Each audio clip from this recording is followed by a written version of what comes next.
मो ना सौम्याश्री बेसी तो दिने एमती घटना है कि सार मते कॉलेज फील्ड पाखे देखा देला सार मते पचारे सब माने खबर कौन कौन ना सब किसी ठीक ठाक थिला मुझे कहली सार टे पढ़ापढ़ी असुविधा होची कहले एम तो कथा सब बुझी सब किसी ये करी कि मत गोटे जिन दरकार तोठ मोर फेवर दरकार से सार प्रश्न कली सर फेवर अर्थ कौन फेवर कथा आप कहते ना तू छोट पिला नुह तो मुझे कौन कह कौन कले क्लास मत समस्त आगे छिड़ा कर अपमान करे बार बार तू क्लास आसुनु ये करनु से करनु थोड़े कहले थोड़े डाउट क्लास कले डाउट क्लास डाउट तो क्लियर कले उल्टा आप मत सीधा सीधा धमक देले कौन ना मुझे पेपर बैग लगेदेवी ते फेल करदेवी मुझे जाए पास करेबी तो किए पास कर मुझे बेले देखी मत गोटे हारास कले जो मत फेवर कथा कहते से कथा मो माइंड रे चलला बापा मत जो सब कथा कहले जो सब बापा तो जानना कथार सत्यता कत मिछते जेहतु बापा को जन नी तो मत जो सब कथा कहले जो मत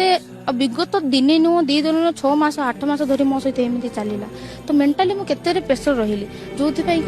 अटेम्प्ट